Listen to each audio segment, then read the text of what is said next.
আর ভিডিওটি যদি তোমাদের ভালো লাগে তাহলে তোমাদের ফ্রেন্ডস বা অন্যান্য যারা আছে তাদের মাঝে শেয়ার করে দিও। সাবস্ক্রাইব বা লাইক কমেন্টস এগুলো আমি বলবো না, এগুলো আমি বলিও না। তোমাদের যদি ভালো লাগে, যদি মনে হয় যে ভিডিওটা আমাদের জন্য হেল্পফুল, তাহলে তোমরা সাবস্ক্রাইব করবে। আর যদি ভালো না লাগে সেটা তোমাদের বিষয়, তবে ভালো লাগলেও তোমরা কমেন্টসের মাধ্যমে আমাকে জানাবে, অথবা ভালো লাগলে তো অবশ্যই জানাবে। পাশাপাশি লাইক অথবা ডিসলাইক যেটা খুশি তোমরা দিতে পারো, এটা তোমাদের বিষয়। কারণ আমি মনে করি ভালোবাসা, আন্তরিকতা এগুলো চেয়ে পাওয়া যায় না, এগুলো মনের ব্যাপার। হয়তো বা আস্তে আস্তে দেখতে দেখতে একসময় ভালো লাগা, ভালোবাসা হয়ে যাবে। তো বন্ধুরা, চলো আমরা প্যাসেজটা শুরু করি। তো প্রথম যে সেন্টেন্সটা বলছে, is there anybody here who has ever crossed a river by a country boat. তো প্যাসেজটা শুরুতেই দেখো, এটা কিন্তু একটা প্রশ্ন। এই যে এখান থেকে বাক্যটা শুরু হয়েছে এবং এখানে শেষ হয়েছে, এটা কিন্তু জিজ্ঞাসা চিহ্ন রয়েছে, তার মানে এটা একটা প্রশ্নবোধক বাক্য। তো অবশ্যই কেউ বলতে হয়তো টিচার, এই যে পরবর্তীতে বলছে টিচার। তো টিচার জিজ্ঞেস করছে, ইজ দেয়ার এনিবডি।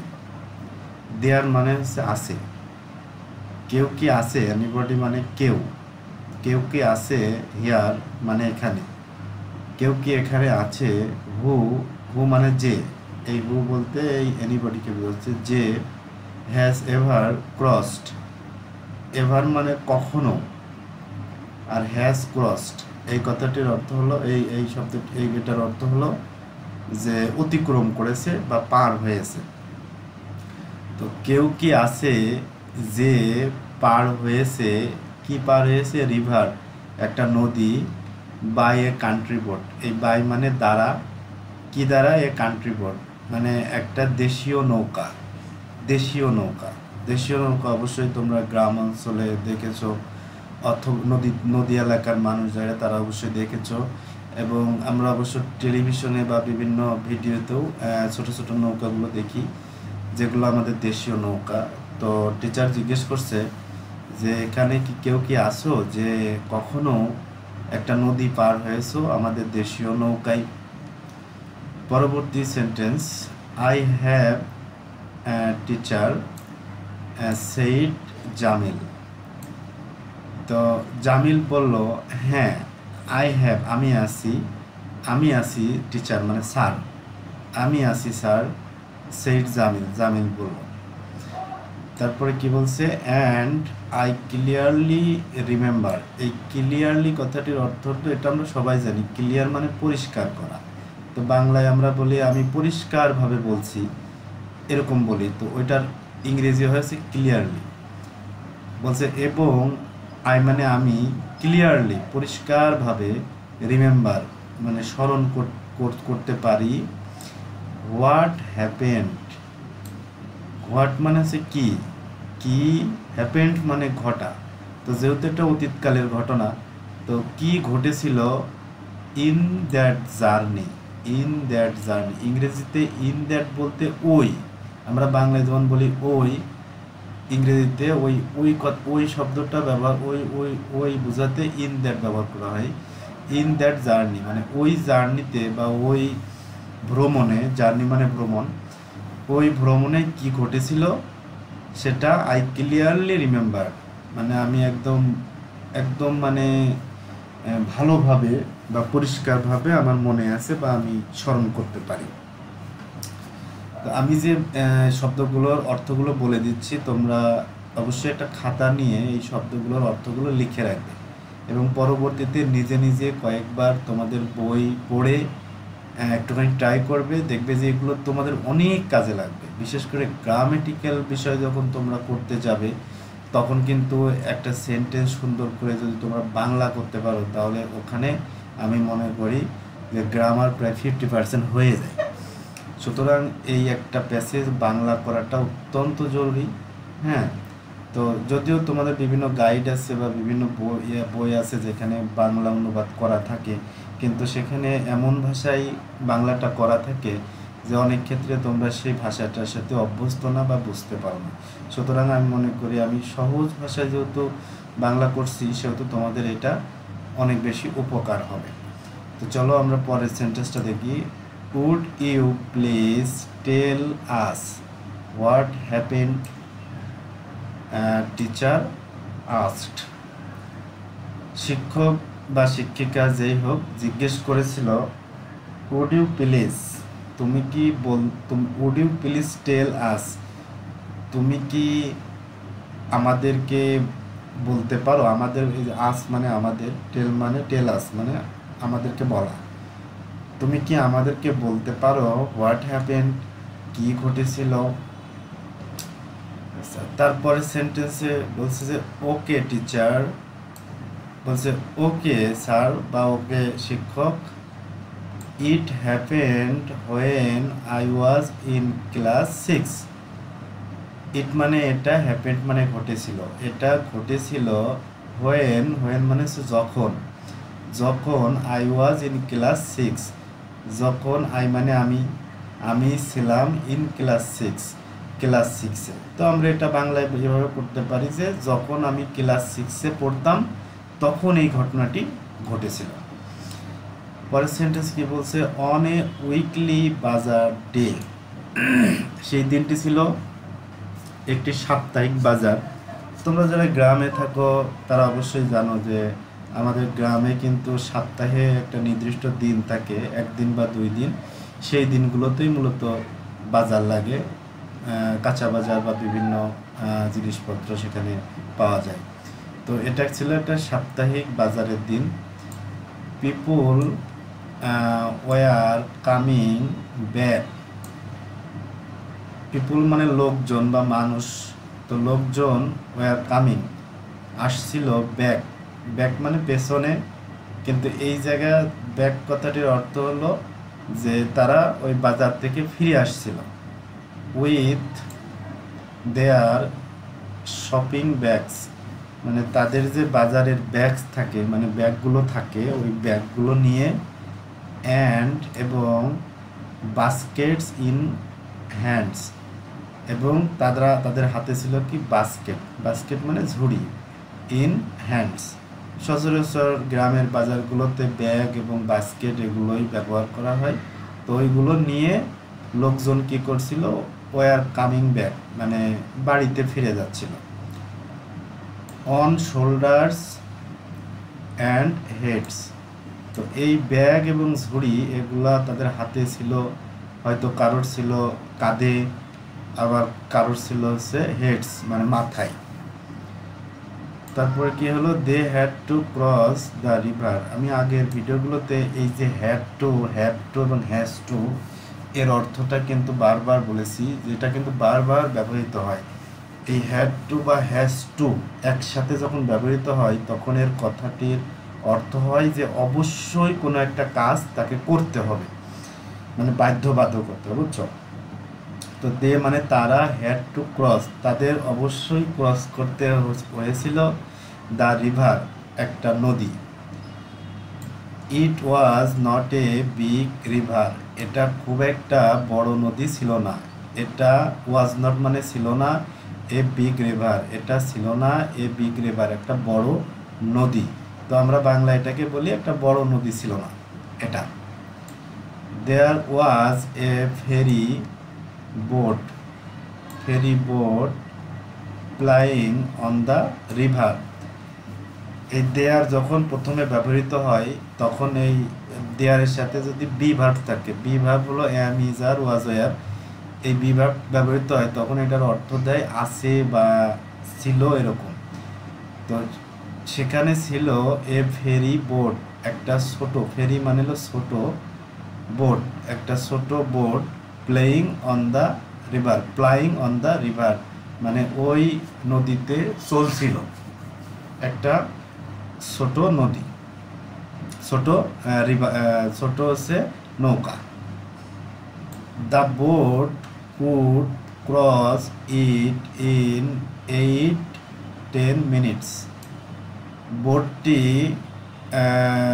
ওই নদীটাকে, ইটটা হলো একটা নদী, ওই নদীটাকে ক্রস করতে পারতো 8 থেকে 10 মিনিটে। ইট ওয়াজ জাস্ট আফটার সানসেট। এই যে ঘটনার কথাটা বলছে, ওই ঘটনাটা ছিল মনে হয় এরকম যে আফটার সানসেট মানে সূর্যোদয়ের পরপর, যেটাকে আমরা বলি সন্ধ্যা। তাহলে এটা ছিল হচ্ছে সন্ধ্যার time. The weather was getting bad. The weather হলো আবহাওয়া, ওয়াজ গেটিং মানে যাচ্ছিল, ব্যাড খারাপ। তো আমরা এটাকে যদি বাংলায় বলি তাহলে আমরা বলবো যে মানে আবহাওয়া কি হচ্ছিল, খারাপ হচ্ছিল, মানে খারাপ হয়ে যাচ্ছিল। The wind started blowing. Wind মানে হলো বাতাস, স্টার্টেড ব্লোয়িং মানে শুরু হয়েছিল, ব্লোয়িং মানে মানে বওয়া বা বয়ে যাওয়া। তো বাতাস বইতে শুরু করেছিল from the north south, sorry north West. আচ্ছা, আমরা হচ্ছে নর্থ মানে হলো উত্তর আর ওয়েস্ট মানে হলো পশ্চিম। তাহলে উত্তর পশ্চিম দিক থেকে বাতাস বওয়া শুরু করেছিল। Black clouds were moving fast in the sky. এই যে ব্ল্যাক মানে কালো, ক্লাউডস মানে হলো আমাদের হলো মেঘ। তাহলে কালো মেঘ, ওয়ার মুভিং মানে এই মুভিং মানে কোনো দিকে যাওয়া, কীভাবে ফাস্ট, ফাস্ট মানে দ্রুত। তাহলে কালো মেঘ দ্রুত যাচ্ছিল ইন দ্য স্কাই মানে আকাশ দিয়ে। তার মানে আমরা বাংলায় এটা বলতে পারি যে আকাশে অনেক কালো মেঘকে চলাচল করছিল বা ছোটাছুটি করছিল। Everybody was trying to get into the boat. Everybody মানে প্রত্যেকে, ওয়াজ ট্রাইং, ট্রাইং মানে চেষ্টা করা, তো যেহেতু এটা অতীত, ওয়াজ ট্রাইং মানে চেষ্টা করছিল, টু গেট ইনটু। এই যে গেট ইনটু এটা একটা গ্রুপ ভার্ব, এটার অর্থ হলো কোনো কিছুতে চড়া বা কোনো কিছুতে ওঠা। তাহলে কোথায় উঠলো? দ্য বোট মানে সবাই মানে যে হুড়োহুড়ি করে, যেহেতু ছোটো নৌকা, যে মেঘ আসতেছে, তো সবাই মানে তাড়াহুড়ো করে ওই বোটে কি তারা উঠছিল। No more, no more, please wait, shouted the boatman. এই বোটম্যান মানে মাঝি, বোট মানে নৌকা, ম্যান মানে লোক। তো আমরা যদি নৌকার লোক বলি তাহলে এটা বাংলা হয় না, এটা বোটম্যান বলতে এখানে নৌকা, আর এই ম্যান বলতে এখানে মাঝিকে নির্দেশ করছে। তাহলে বোটম্যান মানে মাঝি। তাহলে মাঝিটি শাউটেড করতে লাগলো মানে চিৎকার করে বলতে লাগলো, প্লিজ অপেক্ষা করো, প্লিজ অপেক্ষা করো, নো মোর, নো মোর, আর না, আর না, প্লিজ আর না। মানে যখন অনেক বোঝাই হয়ে যাচ্ছে তখন মাঝিটা এভাবে বলতেছে। বাট কিন্তু নোবডি লিসেন টু হিম। কিন্তু নোবডি মানে কেউ না, মানে কেউই, লিসেন টু হিম, লিসেন মানে শোনা, টু হিম মানে তার কথা কেউই শুনলো না, মানে শুনছিল না। হোয়াট হ্যাপেন্ড দেন জামিল। কি ঘটেছিল, হ্যাপেন্ড মানে ঘটায়, কি ঘটেছিল দেন। এই যে এই দেন কথাটা আমি এর আগের পর্বেও বলেছি, এগুলো অনেকবার ব্যবহার করা হয়। দেন আর দেন এই দুটা কিন্তু আলাদা। THAN, দেন মানে হচ্ছে তুলনা করার অর্থে বোঝায়, আর দেন হলো THEN। এই দেন শব্দটির অর্থ হলো তারপর। তাহলে কি ঘটেছিল তারপর? জামিল আস্কড রুমি। ওই ক্লাসের হয়তো আরেকজন স্টুডেন্ট আছে যার নাম হচ্ছে রুমি, সে কিন্তু মানে গল্পটা শুনে মানে তার অনেক ভালো লেগেছে মনে হয়, এই জন্য বলছে যে তারপরে কি ঘটেছিল। With too many people on board, the boat sank in the middle of the river. With too many people, এই টু ম্যানি বলতে আমরা যখন বলি, ম্যানি মানে অনেক, আর টু মানে বলতে মানে অনেক বেশি, মানে আরও বেশি। হ্যাঁ, তো এখানে বলছে যে বাংলায় যদি আমরা বলি প্রচুর পরিমাণ মানুষ কি ছিল অন বোর্ড, ওই বোর্ডে ছিল, মানে ওই নৌকায় ছিল, মানে ওই যাত্রায় ছিল। এই বোর্ড বলতে এখানে যাত্রাকে বোঝাচ্ছে, মানে ওই ভ্রমণটাকে বা ওই পার হওয়ার সময়টাকে। The boat স্যাং in the middle of the river, এই বোটটি মানে নৌকাটি স্যাং, সিং স্যাং সাং, এই এটা হলো পাস্ট করা আছে, সিং মানে ডুবে যাওয়া, তো ডুবে গিয়েছিল ইন দ্য মিডিল, কোথায়, মাঝখানে, অফ দ্য রিভার মানে নদীর একদম মাঝখানে বোটটি ডুবে গিয়েছিল। কারণটা কি? কারণ হচ্ছে এই নৌকায় অনেক মানুষ ছিল। রিপ্লাইড জামিল, জামিল উত্তর দিল, মানে গল্পটা কিন্তু বলতেছে জামিল। এরপরে কি, ওহ নো হোয়াট হ্যাপেন্ড দেন, ওহ না কি ঘটেছিল তারপরে, এই যে এই দেন মানে কিন্তু তারপরে। আস্কড দ্য টিচার, টিচার তখন জিজ্ঞেস করলো, এই কথাটি জিজ্ঞেস করলো টিচার। থ্যাংক গড, আল্লাহকে ধন্যবাদ। দেয়ার ওয়ার নো ক্যাজুয়ালিটিস, এই ক্যাজুয়ালিটিস কথাটির অর্থ হলো দুর্ঘটনা। আমরা যেমন বলি অ্যাক্সিডেন্ট, হ্যাঁ অ্যাক্সিডেন্ট, এর আরেকটা প্রতিশব্দ বা আরেকটা শব্দ হলো ক্যাজুয়ালিটিস।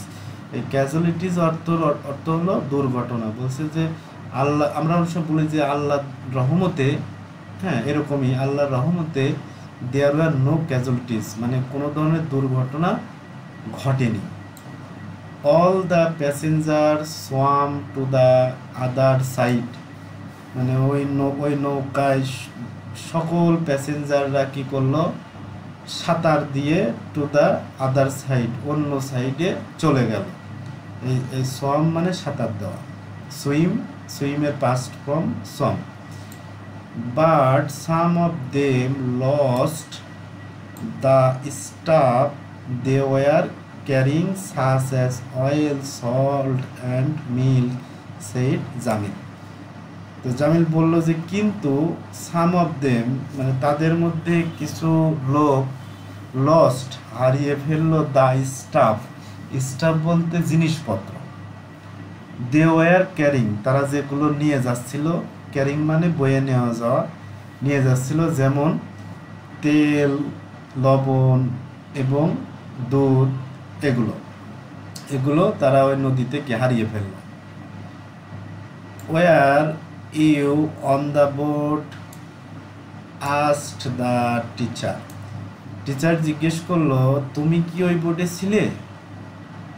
তখন ও বলছে নো টিচার, আমি ছিলাম না। Saying the boat over crowded, crowd মানে হচ্ছে অনেক ভিড়, আর ওভার ক্রাউড মানে অনেক ভিড় বা অনেক তোমার হচ্ছে মানুষজন, ঠিক আছে। তো এ কি বললো যে সিং দ্য বোট মানে বোটটি আমি দেখলাম ওভার ক্রাউডেড মানে অনেক মানুষজন যখন ওই বোটে ছিল। I waited for the next boat, আমি অপেক্ষা করতে লাগলাম পরবর্তী যে নৌকাটা আসে সেই নৌকার জন্য। রিপ্লাইড জামিল, জামিল উত্তর দিল।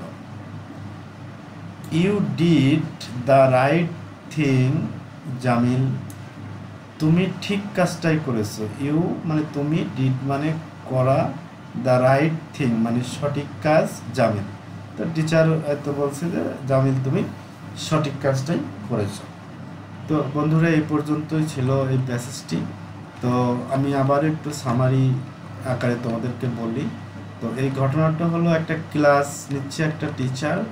তো টিচার যখন ক্লাস নিচ্ছে তখন টিচার জিজ্ঞেস করছে তোমাদের মধ্যে, এখানে স্টুডেন্টদেরকে জিজ্ঞেস করছে যে তোমাদের মধ্যে কেউ কি এখানে আছো যে আমাদের এই যে দেশীয় যে নৌকা আছে সেই নৌকায় কখনো একটা নদী ভ্রমণ করেছো?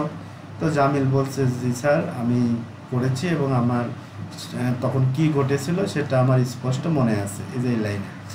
তখন টিচার বলল ঠিক আছে তুমি আমাদের ঘটনাটা বলো। তো তখন জামিল বলল যে আমি তখন ক্লাস 6-এ পড়তাম হ্যাঁ, তখন ওই গ্রামের একটি বাজার, তখন বাজারের দিন ছিল, সেদিন সেদিন সাপ্তাহিক বাজারের দিন। তো মানুষজন বিভিন্ন এই যে বাজার থেকে বিভিন্ন ব্যাগ, তারপরে ঝুড়ি, তারপরে এইসব জিনিসপত্র তাদের কেউ দেখা যাচ্ছে মাথায়, কেউ শোল্ডারে মানে কাঁধে, কেউ মাথায়, হ্যাঁ কেউ হাতে, এইভাবে নিয়ে তারা বাড়িতে ফিরছিল। বাড়িতে ফিরছিল, সে সময় তাদের একটা নদী ক্রস করতে হয়েছিল। হ্যাঁ, মানে করতেই হবে নদীটা। তো তখন হচ্ছে ওই নদীটা খুব একটা বড় ছিল না, একটা ছোট নৌকা মানে পারাপার করছিল মানুষজনকে।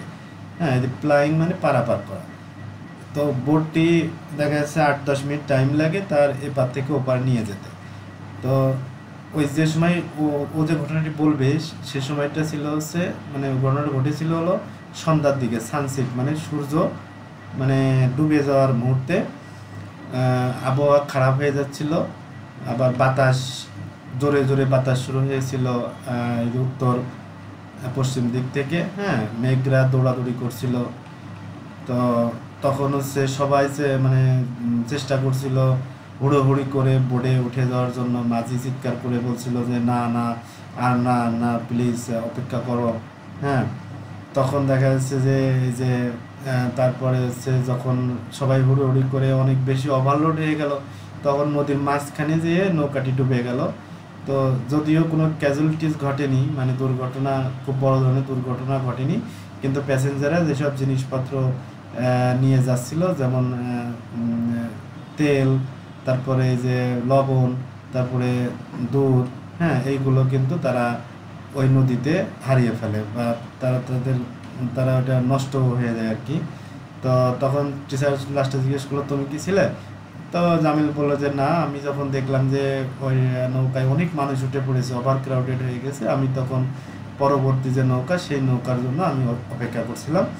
তো টিচার বললো যে ঠিক আছে, তুমি ঠিক কাজটাই করেছো। তো তার মানে একজন বুদ্ধিমান মানুষ কখনোই এরকম আসন্ন একটা বিপদ জেনে সে কখনোই রিস্ক নেবে না। তো কারণ আমাদের কিন্তু মানে সময়ের চেয়ে আমাদের জীবনের মূল্যটা অনেক বেশি। তো এই গল্প থেকে আমরা যেটা বুঝলাম, যে সেটা হলো আমাদের যারা তোমরা শিক্ষার্থীরা আছো, তারা অবশ্যই কনসিয়াস হবে, এবং এই ধরনের কোনো পরিস্থিতিতে শুধু নৌকা বলে না, যে কোনো জায়গায় যখন ভ্রমণ করতে যাবে অবশ্যই তোমরা একটু সতর্কতার সাথে একটা ভ্রমণ করবে। তো বন্ধুরা, এ পর্যন্তই ছিল। অবশ্যই দেখা হবে পরবর্তী ভিডিও।